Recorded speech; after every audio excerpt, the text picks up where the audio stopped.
Olá, galera do bem. Quarta-feira, dia do nosso papo, gostoso. E hoje, ETs. Não tem como, eles existem? Eles não existem? Onde eles estão? Por que demoram para chegar? Tá todo mundo curioso? Pois é. A minha convidada hoje, Maria Pereda, conhecida pelo mundo literário. Maria Pereda é formada em Química, com doutorado em Farmacologia pela Faculdade de Ciências Médicas na Unicamp. Isso. Certo? Perfeito. E agora dedica seu tempo ao Sol Negro, eu estou aqui com 2 best-sellers, que daqui a pouco a gente vai comentar sobre isso. Boa noite, Maria Pereda. Boa noite. Obrigada pela Muito sua obrigada presença. pelo convite, é uma Os honra. ETs existem, eu quero saber. Eles Com existem? certeza. Estão chegando? Por imagem e semelhança, E eles Ângela de existem. Pascoal, uma das maiores ufólogas do Brasil, sempre com a gente, dando força e apoio. Ângela, e agora nós estamos com um vídeo aqui que eu quero mostrar já para essa galera do bem, que é uma reunião que aconteceu com o alto escalão dos Estados Unidos, onde eles estão comprovando que se comunicam e estão convivendo com 57 raças de ETs. Existem mais, mas eles dizem por enquanto 57. Dá uma olhada nesse vídeo. Manda aí, Roberta Calli. We have contact with aliens not originating from some foreign country, but from some other solar system. And I have been a party to them. Describe what they look like. I could, but it would probably take a whole lot of time. The reason I state that, when I got out in 1989, we had cataloged 57 different species. The situation is that you have various types of what we normally call grays. We didn't call them grays in the military, but you had at least 3 types of the grays. You had some that were much taller than we were. The unique thing that I'd like to point out for the most part is that the entities that we did catalog were in fact humanoid. Now this created a situation where the scientific community was trying to figure out why that would be the case, because you would expect that if life evolved on other planets, that they would take on some type of other being, so to speak, not necessarily look humanoid or be bipedal such as we are. But apparently, we got quite a few of the species out there that are humanoid in appearance. Então, esse vídeo está muito claro, né, Angela? Está Não, muito claro. Quer mas dizer que eles estão convivendo com 57 raças e convivendo, digo, se comunicando. Na realidade, os governos do mundo inteiro sabem e fazem parte desse contato. Quem não faz parte ainda é a grande massa. Mas essa reunião agora está explícito, né? Está explícito. E eu trouxe para mostrar, olha, não somos nós que estamos dizendo. São pessoas de primeiro escalão de governo federal que estão dizendo. Entendeu? Então, olha a responsabilidade de um vídeo desse, né? Maria Pereda, tem dúvida que eles existem? Não, claro que não. Nenhuma? Não tem como provar ainda, mas é elementar que existem, porque nós existimos. E só olhar na nossa evolução, a escala evolutiva do homem, e entender que nós fomos manipulados geneticamente. Então, agora a pergunta não é de onde eles vieram, né? Porque são vários, né? Uhum.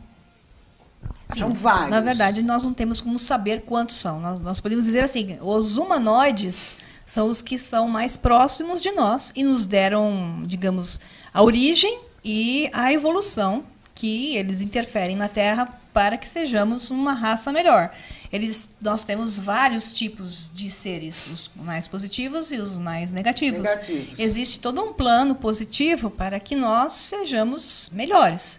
E eles estão interferindo nisso, criando outros seres que são até melhores do que nós. E tem um plano que, digamos assim, nós somos seres híbridos. Como híbridos, existem outros híbridos de nós, com outras raças. A hibridização é a panspermia do universo. É como se fossem abelhas soltando pólen, criando imagens e semelhanças de nós mesmos em variações de vibrações, em variações de características e de ancoragem de dimensões diferentes, criando planos diferentes. O Papa João XXIII, no vídeo que nós já apresentamos aqui e tem em arquivo na internet, ele apresentou um vídeo simulando a visita de um extraterrestre para ele lá no Vaticano, né? E depois de uma conversa maravilhosa que ele teve durante 20 minutos com o ET alto, bonito, são vários tipos, né? ele, por telepatia, né, a conversa, ele disse ao secretário, ele disse umas coisas lindas que conversou com o ET e depois ele terminou dizendo: somos todos filhos do mesmo Deus. Isso comprova realmente que o nosso DNA é 99% garantido que o DNA é deles? Sim, a ideia de Deus, ela pode ir até uma coisa que é infinita. É uma consciência que ela não tem fim e tem diversos níveis, diversos graus. Digamos que num determinado grau onde se criou uma raça humanoide, onde surgiu pela primeira vez a aparência humanoide, seja em dimensões distintas à nossa, mas ainda a massa densa, a forma física se manifestou, esses vários foram se dividindo em outras raças, em locais diferentes do universo, e geraram a nós mesmos, né? Então, esses são a nossa família galáctica. Então, nós nos relacionamos assim, somos relativos a esse Deus original, que é um Deus com letra minúscula, que é um Deus geneticamente que nos criou e que manipulou um sistema para que, digamos, as almas pudessem ter experiências em diversas densidades, em dimensões, com uma aparência humanoide. Essa é a nossa família galáctica. Então tem um Deus com letra minúscula, D minúsculo, mas existe o Deus com D maiúscula, que é a consciência que inspirou essas divisões, essas criações como um todo, para saber mais de si mesmo, para conhecer-se mais, para experimentar mais. E para evoluir mais. Isso, através do conhecer, a evolução está interligada. Angela, qual é a diferença entre alien e extraterrestre? Bom, o alien, ele não é uma coisa humanoide, né? Ele é bem diferente, né? Como que ele é? Bom, o alien, imagina que seja um bicho, mais ou menos, né, Maria Pereda? É? O ET, na realidade, ele é parecido conosco. É um irmão com algumas diferenças características só. Olhos, bocas diferentes, mas um alien é uma coisa... O reptiliano? O reptiliano... Eu não posso ouvir esse nome que eu lembro de você, Angela. Pode ser extraterrestre. Só vou explicar, dar um complemento no que a Cris falou. Extraterrestre é uma definição que geneticamente se relaciona conosco. Ele não é da Terra, mas geneticamente está relacionado conosco. Então ele é extraterrestre. O alienígena, ele não tem nada a ver com o nosso DNA. Então ele não se relaciona ao nosso histórico de DNA. Portanto, ele é um alienígena. Entendi. Nós temos alienígenas na Terra. Por exemplo, segundo canalizações, e isso bate em vários médiums, os golfinhos e as baleias são alienígenas terrestres, porque eles não se relacionam com o nosso DNA, mas eles foram colocados aqui por sirianos, trouxeram eles para fazer uma ancoragem de frequências, para poder ancorar as frequências que eram necessárias para a Terra naquele momento. Então, nós temos alienígenas presentes na Terra, que são terrestres já, porque tem milhões de anos em desenvolvimento aqui. E tem como a gente saber que eles geneticamente, os geneticistas estão descascando esse enorme abacaxi agora, que é vendo que não existem correlações em espécies ancestrais. Então, eles ficam com o famoso enigma da evolução darwiniana, que ela não tem como se correlacionar, ela não se liga. Antigamente, a história de Darwin podia ser levada ao extremo. Não é que Darwin está errado, ele está errado no conteúdo completo. Existe evolução, mas não da forma como ela foi falada. Então, existe um período na história da Terra em que existe um grande espaço sem preenchimento da questão da evolução. Uma lacuna, né? O período cambriano, por exemplo, é esse período. E pós-cambriano, existem espécies que surgiram que não se correlacionam com as espécies anteriores. Entendi. Então, nós temos um problema que os geneticistas, aos poucos, desvendando o DNA e o genoma, melhor dizendo, o genoma desses animais, tentando fazer o genoma de espécies mais antigas, eles não conseguem correlacionar. Agora, Maria Perito, me responda uma coisa. Se somos todos filhos deles, né, por genética, por que nos abandonaram? Nós somos filhos deles e nós temos os nossos filhos também, né? Não fomos abandonados, somos respeitados, é diferente. Nos deixaram evoluir. Chega uma hora que o passarinho a passarinha mãe empurra o filhotinho para fora do ninho e deixa que ele evolua. Então, o seu livre-arbítrio, a sua escolha, o seu desenvolvimento, a sua vida tem que estar por conta. Então, aqueles que são os mais bonzinhos nos protegeram dos que não queriam sair daqui, criaram uma situação de uma quarentena. Essa quarentena começou oficialmente, foram várias, mas a última em 3500 a.C., quando os deuses se foram, segundo se conta na história do Egito e se conta na história dos maias. Eles contam que os deuses se foram em 3500 a.C. e que o mundo, então, passaria a ser outro a partir de 21 de dezembro de 2012. Não era que ia acabar tudo, e sim que a partir desse momento a quarentena desapareceria. E um novo mundo poderia ser feito, que é um mundo onde existirá a integração.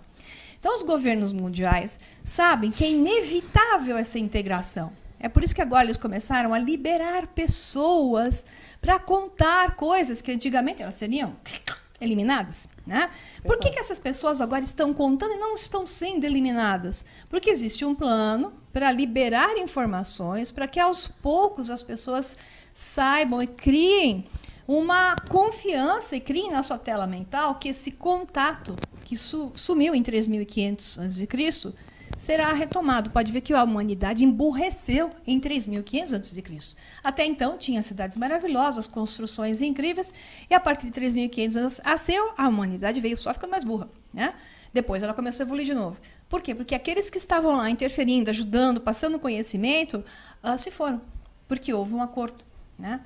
E agora eles podem voltar. Só que não é porque eles podem voltar a partir de 21 de dezembro de 2012 que eles vão ficar com as naves pousando por aqui. Nem pode também, porque a nossa frequência não aceita isso.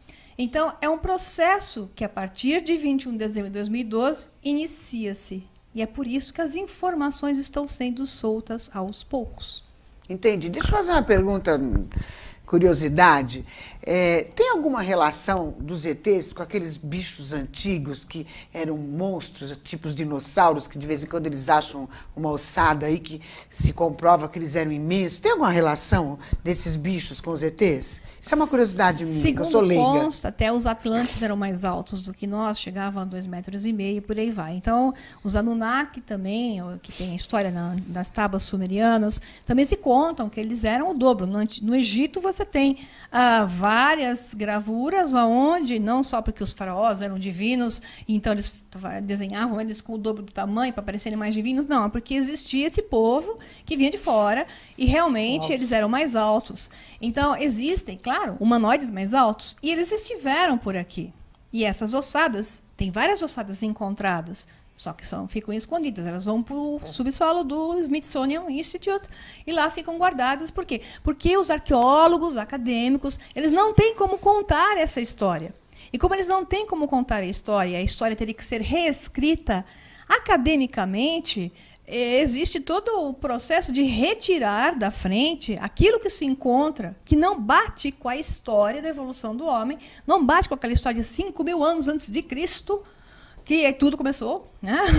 E essa historinha que já não dá mais para ser sustentada, é essa que é varrida aos poucos, mas que estão começando a soltar, porque a história da humanidade é muito anterior a 5.000 anos antes de Cristo, onde haviam civilizações extremamente avançadas. Entendi.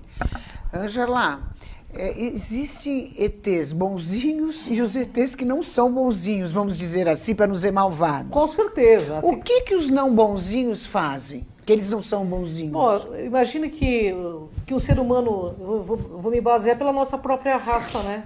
O que as pessoas, os seres humanos não bonzinhos fazem? Aqui eles matam, roubam. É a mesma coisa, né? Acabam com o país. Na realidade é um padrão de ética, né? E talvez a ética deles seja diferente da nossa ética, porque ética é um comportamento nosso, adquirido, né? Isso é ético fazer, aquilo não é ético. Mas quem disse para nós que é ético você matar um animal para comer? A gente colocou isso como ético, mas cosmicamente dizendo, é ético. Então, talvez eles tenham um padrão de ética diferenciado, mas pelo que nós vemos, eles ainda fazem isso, porque aparecem aí gado todo mutilado, inclusive teve um problema num zoológico há pouco tempo atrás, aqui em Varginha, também com vários animais mortos, quando houve aquele contato do caso Varginha. Então, eu acho que é mais ou menos o nosso mesmo nível de ética, né? Posso adicionar uma coisa importante no que ela está falando, que é isso mesmo? A similaridade deles, a semelhança, tem a ver com a densidade de matéria onde estão. Então, nós estamos, por exemplo, na quarta dimensão, terceira de espaço, a quarta de tempo. E dentro da quarta dimensão tem 7 densidades de matéria, que varia muito na compreensão. Nós hoje estamos na quarta densidade de matéria. Seres que estão na quinta densidade de matéria, eles não estão ligados ao ego da mesma forma que nós estamos. Então, eles não têm o mesmo padrão de densidade, mesmo padrão de pensamento, de sentimento que nós. Então, quanto menos densos, mesmo que dentro da terceira dimensão de espaço e quarto de tempo, mais energia, menos matéria. Portanto, eles têm uma outra forma de lidar com as coisas, são mais éticos, sim, são menos pegos pelas armadilhas do ego, né? Não quer dizer que já são puros e divinos, porque isso teria que ser numa outra dimensão, mas são mais corretos, mais harmoniosos, mais positivos do que negativos. Então, tem essa variação toda que nós temos que levar em consideração. Entendi. Angela, e por que eles, os ETs, não se mostram às claras no céu? Não adianta que eu vou te martirizar com essa pergunta. Eles dependem de um poder maior desse planeta aqui para poder aparecer? Eles dependem? Olha, na realidade eu acho que existe até um acordo entre os governos. Se o próprio governo diz que teve contato com 57 raças e a humanidade ainda nem viu eles por perto, é porque existe algum tipo de acordo, né, Maria Pereira? Deixa eu colocar nesse aspecto, tem isso, que é a questão do acordo, mas vamos de novo voltar para a questão da densidade e dimensão. Esses mais positivos não conseguem pousar na Terra hoje. A Terra é densa, a nossa vibração é densa, nós temos uma matrix frequencial que não aceita essas naves, não tem como eles virem, a não ser em grupo, e ficarem muito alto para poderem ser vistos, porque se eles forem fazer um touchdown, que se fala, né, descer, eles vão criar uma explosão, uma quebra de frequências que pode gerar cataclismo mesmo. Então é perigoso. Eles são muito mais vibracionais do que nós. Então não é possível esse contato enquanto nós formos densos. Então esses extremamente positivos aguardam que a nossa frequência, o nosso padrão de vibração, a nossa tela, a nossa matrix projetada, possa ancorar a frequência deles, coisa que ainda não é possível. Então, esses que descem com as navezinhas, naquela brincadeira que nós fizemos uma vez, é para ficar, é para correr, eu digo corra, porque os que descem com as navezinhas são densos, como nós. E são parecidos com a gente, então, tem né? ego, da mesma forma. Esses que não conseguem descer ainda são os mais positivos. Entendi. Mas tem muita coisa ainda que a gente quer perguntar. E assim, e você, tem alguma dúvida? Quer fazer alguma pergunta para a nossa querida Maria Pereira e a nossa Ângela de Pascoal? Ó, tá aqui no vídeo o endereço. Pode mandar o seu e-mail e perguntar que elas vão responder com o maior carinho, tá? Como tem muita coisa para falar, que eu fico ansiosa, que eu quero perguntar tudo de uma vez, a gente vai para um breakzinho rápido, galera do bem, mas não sai daí, que na volta... A Ângela trouxe um vídeo aqui que é uma declaração de um oficial da KGB afirmando... Não, é do Vaticano. Do Vaticano, perdão, você escreveu errado aqui para mim, então. Hein? Então é do Vaticano afirmando quantas raças são e como eles estão se comunicando. Já, depois do break. Me siga no Instagram, @LucimarAparise.